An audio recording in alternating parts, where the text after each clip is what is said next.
Waukegan Road, for example, sits atop the Deerfield Moraine. It and many other thoroughfares in northern Illinois were defined by the glaciers and first used as trails by the earliest inhabitants of the area.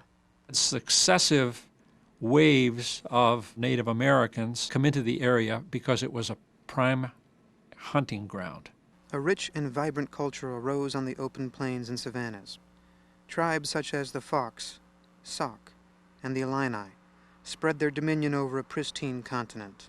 But by 1833, Potawatomi Indians had ceded the last of their lands in Illinois to the United States. Westward traveling pioneers confronted an environment unlike any of them had ever seen. So we have a scene of these early settlers coming through the densely forested areas to the east and arriving in what must have appeared to them to be a stark land of prairies and savannas. The original surveyor's notes from 1839 and 1840 indicated that Northbrook was an awful lot of open prairie. The early settlers soon discovered abundance in the wilderness that became Northfield Township. There were many, many comments along the way from these surveyors. Land fit for farming, good fertile land. So that's what drew a lot of the settlers here, and the fact that it was very reasonable. They could buy it from the government for $1.25 an acre. One of the first permanent white settlers was a man named John Kinsey Clark, who staked his claim in 1835 where the Brookside Shopping Center is today. An express rider, he embodied the spirit of the age and was known as Indian Clark. Because of his Indian ways and having grown up with the Indians, he tried farming, didn't like it. The Indians gave him the nickname of the Prairie Wolf. Clark was not alone for long. Driven by dreams of open land, wave after wave of settlers began pouring into the Illinois Territory. The first settlers that were coming into this area were Englishmen or people from New England that wanted more space. 3 generations of the Sherman family came west from New York via the Erie Canal in 1832. Francis Sherman would be elected 3 times mayor of Chicago. Silas and his son Joel settled here and with Francis staked their claim. All of what's downtown Northbrook now was all Sherman land. They had about 1,000 acres of land. In 1840, when the first post office was opened, it was called Sherman. The area was a magnet for people seeking new opportunities, and they came however they could. One of the things that amazed me is the stories of so many people like John Bach came from Pennsylvania, walked all the way here. In the late 1840s, records show the Sherman family began selling off large parcels of their land, mostly to German immigrants, like Frederick Schirmer. Fleeing a war-torn land and repressive inheritance laws, German farmers left their native country to pursue an American dream and build a strong and growing community. We have letters from my husband's relatives in Germany to my husband's great-grandfather here in Illinois, pleading for information, how to come, what is the best way, please answer quickly. By 1850, when Northfield Township was settled, the beginnings of a real community could be seen. They wanted a share in making the laws. It was a very cohesive community coming together for the very first time to form a government of their own to govern themselves. These men were businessmen, and then the others, the German settlers that came, they were good, sturdy farmers. Farming defined Northfield Township. What produce was not consumed locally found its way to a large and growing market to the south that in a few decades had risen from the swamps and sand dunes of Lake Michigan to become one of young America's most robust and powerful economic engines, Chicago.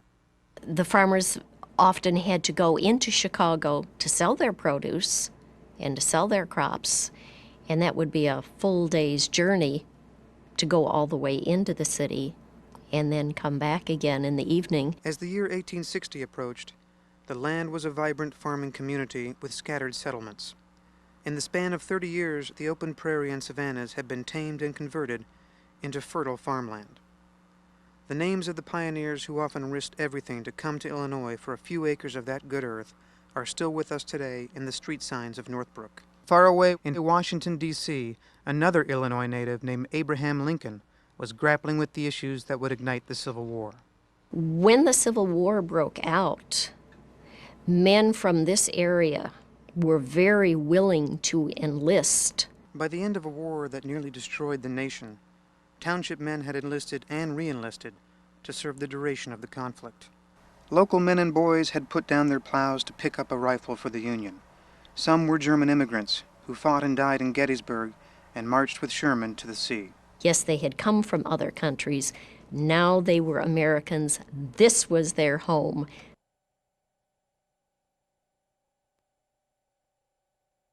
More than any other single event, the arrival of the railroad in the 1870s brought far-reaching changes to the young nation and this growing community. Trains made it much easier to bring people and products into and out of what would soon be known as Shermerville, and nothing would ever be quite the same. In 1871, two momentous events would change everything. The first was the start of a construction of a railroad line that would unite Chicago with Milwaukee and go through Northfield Township to do it. The second was a catastrophe of biblical proportions that would change not just the future of a single city, but the landscape of a nation, the Great Chicago Fire. But with disaster came opportunity. The new city would rise from the ashes of the old, create a new and American architecture, and this time they were going to use bricks. The need for bricks and the arrival of the railroad all worked together, that we could make all the bricks, and then we had a convenient way of transporting them down into the city. Brickmakers added an industrial dimension to what had been an entirely agricultural community. Now the township needed a railroad station. Mr. Shermer owned the land where the station was to be built. Why not call it Shermer Station? And the area gradually began to be called Shermerville as the town grew around the station. The age of the railroad was rapidly changing the face of America. Suddenly all commerce rode the rails, and in the 1890s the local economy in northern Illinois was booming. But the railroad transported more than just labor and resources. Newcomers to the community brought in a wealth of ideas, experience, and visions for the future. The train brought Chicago and the rest of the world to Shermerville. The new wave of settlers came to work in the brickyards and in the growing retail area. The railroad changed the way the township was organized. With the coming of the railroad, more and more people came to the center of the town. But the culture of the original settlers was still very much alive. Nowhere was this more evident than in the community churches. About 1892, the people in town decided that they would come together and build a church. They called it the Hope Union Church because it was the hope of the people, a union of the community. It was through your church that you had your fellowship with your neighbors and your friends. As the 20th century approached, Shermerville was still largely a farm community, a rural township. But some people in the community saw room for improvement, better roads, stronger bridges, sidewalks for downtown shopkeepers. The only way you could make these improvements was to raise your own tax. Shermerville had seen many changes in its short history. The new century promised more.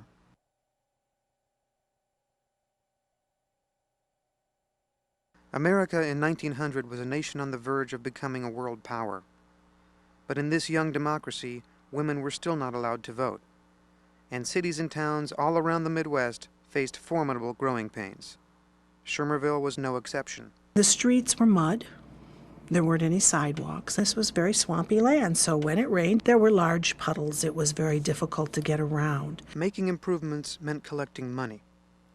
Incorporating Shermerville was the first step toward governing themselves to a far greater degree than they ever had before. It would raise the taxes for the merchants here in town. Were they going to be able to sell enough merchandise? Were they going to be able to have enough products to make up for the increases in taxes, to build the sidewalks, to improve the streets? The community was divided. The outcome of the vote would ride on the men who lived in Bachtown, an area of housing for workers across from the brickyards built on John Bach's farm. In order to incorporate as a village, according to state statutes, you had to be under 2 square miles. And you had to have at least 300 people. Well, the farms were so spread apart, there was no way to pull 300 people under 2 miles. So the logical way was to work with the Bachtown people. The first step was to collect enough signatures on a petition for incorporation. There were 35 people who signed a petition. 16 of them were brickyard workers, and only 3 of them were downtown merchants. As Thanksgiving of 1901 approached, residents gathered to vote yes or no on incorporation.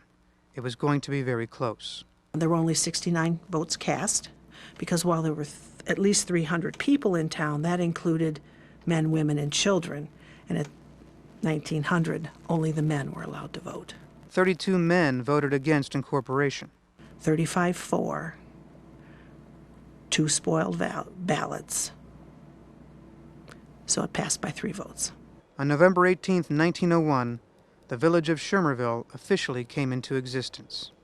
Life in Schermerville was very much like any other small town with a predominant German background. I didn't speak English until I went into grade school. I used to walk uptown on our center sidewalks to Melzer's and Landwehr's store and get ice cream. That was our big Saturday night. We'd walk uptown and get an ice cream cone. Church life figured prominently. For a while it was, one Sunday it was English and one Sunday was German. Each Sunday we would go to church in our horse and buggy. We didn't have a car at that time. And I used to say, why do I have to go to St. Peter's Church when we live 1 block away from a Presbyterian church? My father would say, that's our church, and that's where you're going to go. So that's where I went. And I was baptized there. I was confirmed there. I was married there. And I'm still a member. Farms still dominated the landscape. We used to have sidewalks, inter sidewalks, and dirt roads, and now. And it only went as far as Western Avenue, the town.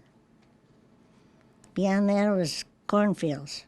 In those days of gravel roads, car was a luxury. We had to go outside to pump our water. We had no inside well.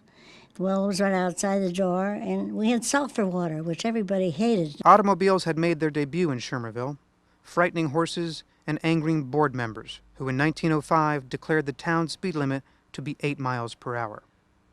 Education was a high priority. In 1910, they built a 4-room brick building, which is still standing, and you had 8 grades, had 3 teachers and a principal. It was very difficult at that time to go to high school.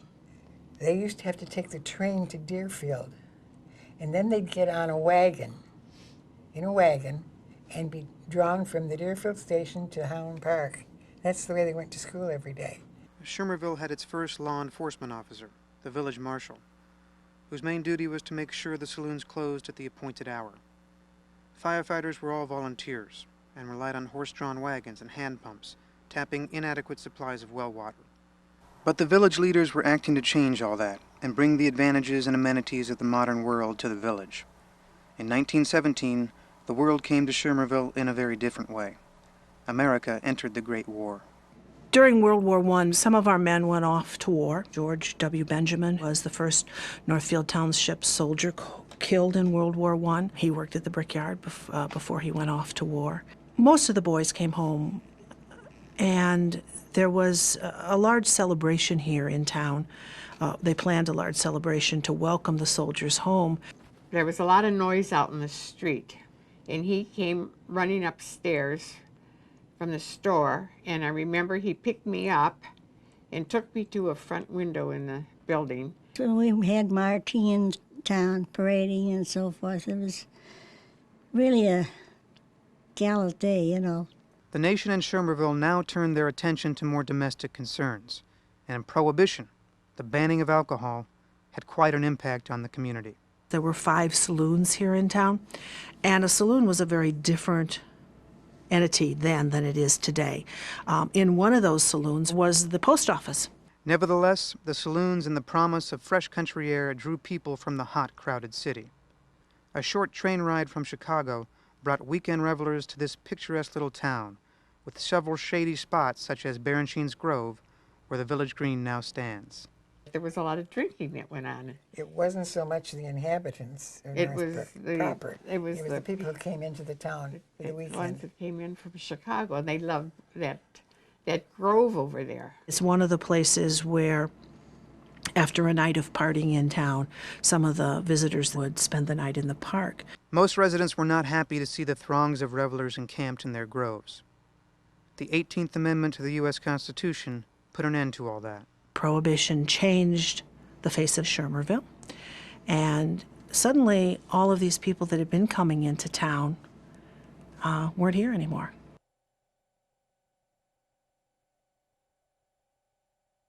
The railroad age had opened up Schermerville to the outside world, but it also brought an undesirable element to local saloons.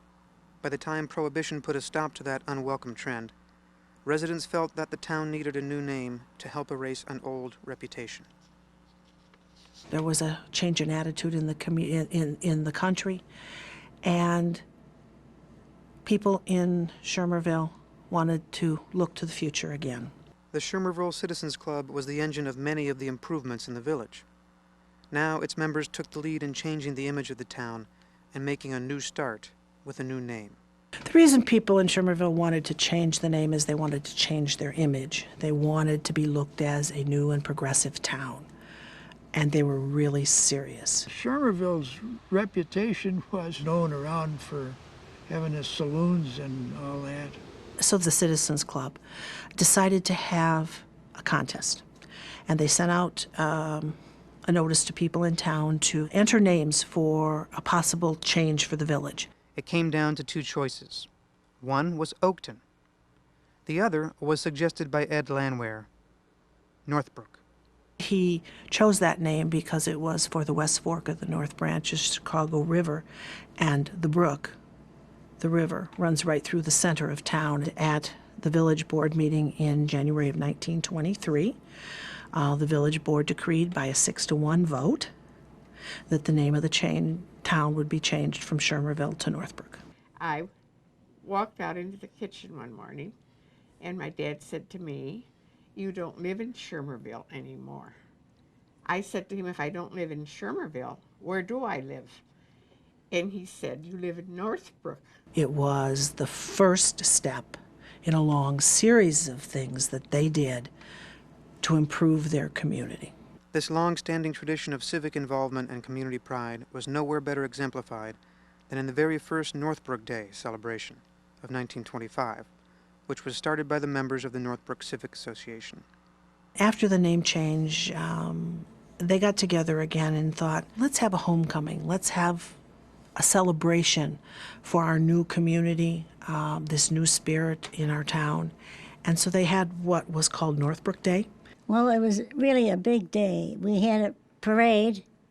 Kids would ride bicycles, and farmers would bring in their produce and decide who had the best one. You know, they'd give them a prize. The community came together on Northbrook Days. Northbrook Days was so popular that what was conceived as a one-time celebration became an eagerly anticipated yearly event. Like the rest of the nation, the 20s were boom times for Northbrook. Village leaders sought to take advantage of the good times and build for the future. They had already taxed themselves quite heavily to build paved streets. And in the early 1920s, after the name was changed to Northbrook, they had a very large Good Road celebration here. And they invited the governor to be present. The village decided to build streets as a means of attracting residents to increase the size of the village. Northbrook now had some of the best roads in the state, and ambitious plans to build new homes along them. So not only were they thinking about moving ahead with this vision for a new town, the merchants in town made their vision come true by replacing all these wooden buildings with something strong and substantial. At the heart of this effort, as always, was the newly named Northbrook Civic Association, which continued in the tradition of its previous incarnations, the Schermerville Improvement Club and the Schermerville Citizens Club, to spearhead important public projects. The Civic building was built by a donation from Civic, became our first village hall, and a very large addition was made to the Northbrook School. While the downtown was getting a facelift, the Forest Preserve District began buying land and turning it into public parks. My uncle sold one of the farms to the Forest Preserve in 1926. Today's Somme Woods was purchased from the Werhane family and converted from farmland into forest. The Forest Preserve District acquired a lot of land in town over the last 50, 60 years, and between those things and all our aggressive planning through the years, Northbrook probably has more trees today than it did a century, century and a half ago. Northbrook's plan for expansion was not unlike Burnham's city plan for Chicago, the work of vision and imagination. And many developers took notice. Within a few short years, 6 golf clubs were built nearby. Wealthy golfers could fly from anywhere in the country and land at Curtis Airport or Sky Harbor. Planes raced each other over the skies of this farm town. The age of aviation had come to Northbrook. I can remember when I was in grade school riding my bike out there, and they had a lot of races. Some famous pilots like Wiley Post was out there. Ice skating became a favorite pastime, and the village built some of the finest skating facilities in the country. With all the vision for a new community, things already being done to change the image of our community, everything came to a complete standstill. They built streets, sidewalks, water mains, and sewers, and then came the Depression, and no homes were built on those streets, so there was a lot of vacant streets in Northbrook. After 1929, the crash, almost everybody lost their job. Times were hard here in the community. The teachers were paid by script. In 1932, when I worked at Phil Johnson's restaurant, we started off, we got $7 a week. And then whatever we made in tips. And if you got a quarter or 50 cents, that was a big deal. The bank here went out of business. Many of our people, including Civic, lost some of their funds when the bank folded. And it was pretty hard times here in town. Ultimately, Northbrook's salvation was forged from the determination and courage of its citizens. Most people got by growing their own food. Everybody had a garden. The merchants in town helped the community because they carried a line of credit and took product in for goods that were sold out. I think everybody tried to help one another. Yeah, well, that's true. If somebody That's true. needed extra sugar, why, if you could help them with it, why, you did. In Washington, D.C., President Franklin D. Roosevelt created new programs to help embattled communities all over the nation. The New Deal brought some opportunities here to our community. The WPA with Civic planted elm trees all up and down our streets. That's why we have all these beautiful beginnings of the urban forests here. The CCC took the Skokie Swamp and made it into a recreational area and a flood retention area. And many of our local people were employed. But getting through the worst economic crisis in the nation's history took more than federal largesse. Northbrook survived mostly because it was a farming community and because it was a self-sufficient community. Neighbors helping neighbors. And then some of the vision that they had planned for the new housing developments and the vacant streets drew someone else into town who had a new vision for our community. I'd say about February 1936, a man by the name of Culligan came to Northbrook. He'd done a little research and found that these streets existed. The reason he wanted them, he wanted to make a product called zeolite. If you pass water through a bed of this zeolite, it'll extract the hardness, and the result will be what is called soft water. Mr. Culligan, who wanted to dry his zeolite on the streets, and he struck a deal with the village where he paid them to rent the streets. The good roads of Northbrook had finally found an occupant. The importance of Culligan during the Depression was to put unemployed brickmakers in Northbrook to work, to give them a job at a living wage. When World War II arrived on the heels of the Depression, Northbrook citizens again rose to the challenge, and Culligan once again played a role. People were going to work for any industry that was involved in any kind of war work. There were, well, Culligan was the main one in war work in Northbrook. Culligan began making silica gel to protect machinery from moisture for the Navy. The company received the highest honor paid to war production companies, the Army-Navy E for excellence. Everybody pitched in. The women got involved. More of them became clerks in stores. It was a women's world in town, you might say. Rationing took place. A lot of the things of life were taken for the military. Once again, the able-bodied men of Northbrook went to war for their country.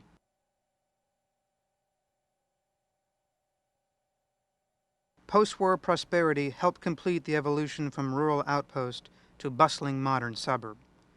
Northbrook's government, schools, churches, and business community continued to grow, while residents struggled to keep it all in balance. Soldiers returning from the war were the first to confront the changing times. When I come back to Northbrook, it was hard to find a place to live. But the housing shortage didn't last long. All across America, husbands and wives were having children, and the so-called baby boom generation was born. Everyone was moving to the suburbs. The post-war period, of course, across the whole country was a period of growth, and it was true in Northbrook, and it was anticipated. The vacant streets that Mr. Culligan rented all had houses built by the early 50s. And then the farms started to be covered with subdivisions and developments and more streets, and just kept growing. From 1940 to 1950, Northbrook's population rose from 1,200 to over 3,000. The little farm town was quickly becoming a bustling suburb. The number of incoming families put a strain on public resources. So we wanted a community basically built around residential.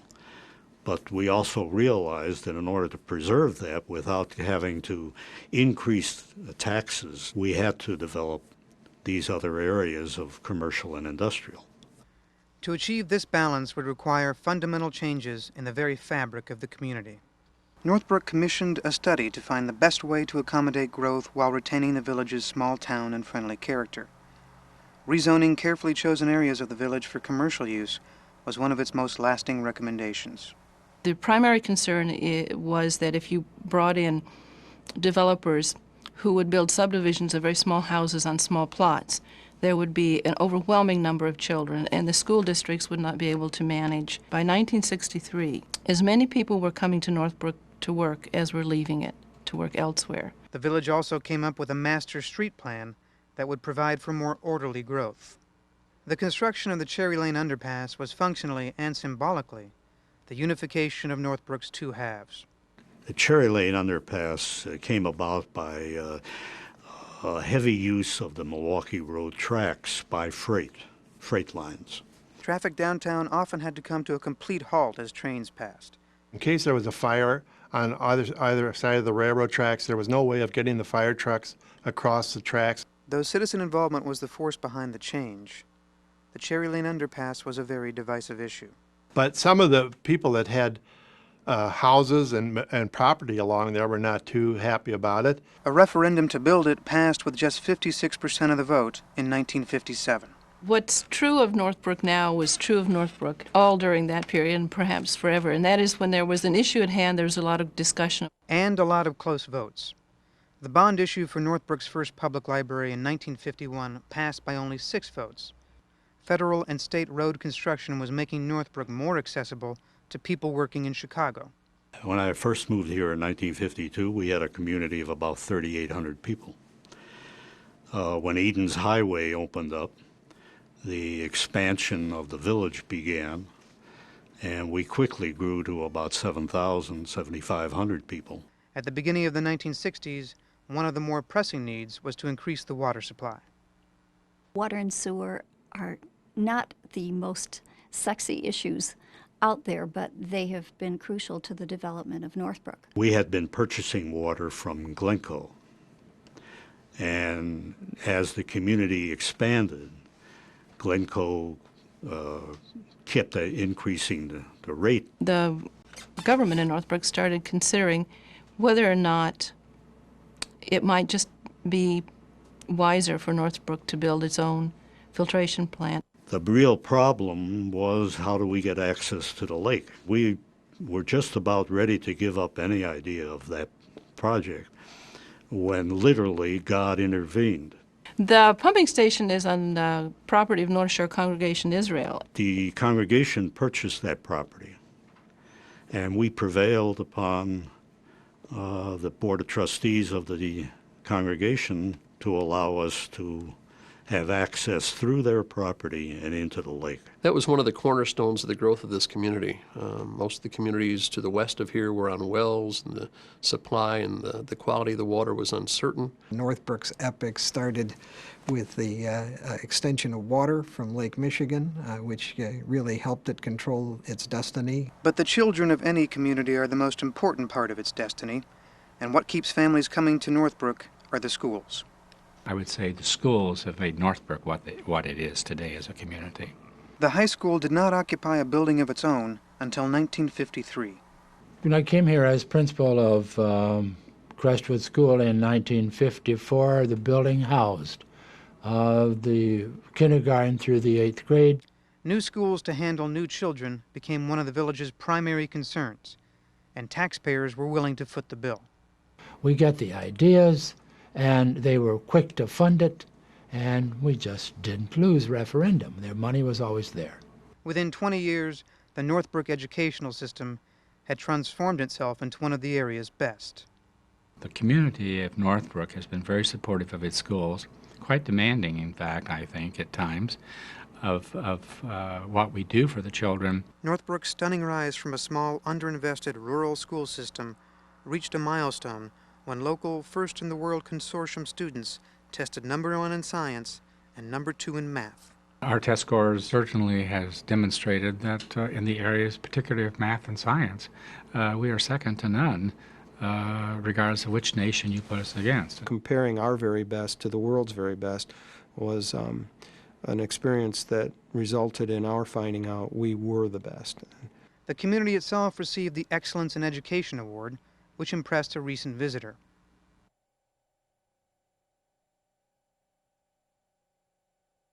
A community that had barely enough residents to qualify for incorporation had, within a century, become a village of over 30,000 that provided its citizens with the finest schools and services of any community in the nation, while preserving the small-town sensibility that had endeared it to generations. I think the community's dedication to careful planning and in many ways incremental planning has been a phenomenal success and one which a lot of other communities want to emulate, but few have been able to. With superb planning and leadership, and with the dedication of organizations like Civic, Northbrook has come a long way. The community's first fire department was all volunteer and relied on horses and hand pumps. Today's paid staff of 65 full-time positions occupy 3 fire stations with state-of-the-art equipment. And of course, the police department has changed. At one time this town was patrolled by a single officer. Probably at one time it was patrolled by no one. Today there's about 85 people in the police department. With all that growth and expansion, Northbrook has still managed to preserve some of the landscape its original settlers would recognize. I did not expect to have so many experiences with wild nature in Northbrook. The amount of Cook County forest preserves that run through it. Not every community has that kind of open space. The village has taken a mandate from its residents to protect Northbrook's beautiful urban forest. The village has been recognized as a tree city for the last 6 years. So we've got a big commitment to trees, and we think it does define the character of the community. Once again, money was forthcoming from taxpayers for the Park District to purchase the Annisberger property, the last large open area in Northbrook that includes acres of undisturbed prairie. Besides being used for farming, this land was the site of one of the earliest brick-making operations dating back 150 years. When I look at the Annisberger Park, I see an open space which has a long history of variety of contributions to the fabric of Northbrook. But the strongest threads of this American tapestry are its people. It's really the strength of what went before us that gives us the quality of life we have now. And I see this as a thread that carries through even today. It's a big village now, and they have the wherewithal to buy anything they want or need. But still, the real satisfaction I've found, it comes from working with similar-minded people who are willing to, get their hands dirty and get something done. Every community that's really successful has a core of volunteers that make it work. There's a strong sense of volunteerism in this community. People go out of their way to be on boards and commissions and to lend a helping hand. Volunteerism and civic pride are overused words, but they really mean something here. They are the most important part of Northbrook's heritage. We've been able to hang on a lot of our heritage, keep our heritage going, which is important. And we've also accepted new cultures and new heritages. Like the rest of America, Northbrook is now a multicultural, multi-ethnic community. But just like the pioneers, people from diverse backgrounds have in common the dream of a better life. They come here because it's got a sense of home. My great-grandfather coming here in 1855, my grandfather going to the one-room log school, my father having a farm in town. I grew up here. It's been good to me, and I hope I've been good to it. Even with all the changes that have occurred in the community, you can come to the Village Green Park right here in the center of town on a weekend and feel like you're part of a village, not just any other suburban community in the United States. It's all here, and it's in place. Northbrook is large enough, small enough to accommodate all kinds of people. There is a friendliness and a warmth that I wouldn't trade for anything. Northbrook's story has been America's story. There are so many things here, so many opportunities. You can do whatever you want. You can go wherever you want. You can be whatever you want. 100 years ago, the seeds of Northbrook were planted in an expanse of marsh and prairie. The dream of a better life fed its roots. And the dreamers never stopped tilling the soil. You can see the dream today on every corner, in every school, riding every train. It's made of 1,000 threads woven together with nimble fingers. Northbrook is indeed an American tapestry, strong, beautiful, and enduring. Oh, I think those early settlers would be very proud of what they see today. Very proud indeed. And we should be proud of what they started for us, and then also continue our responsibility to make it even better for our children ahead of us.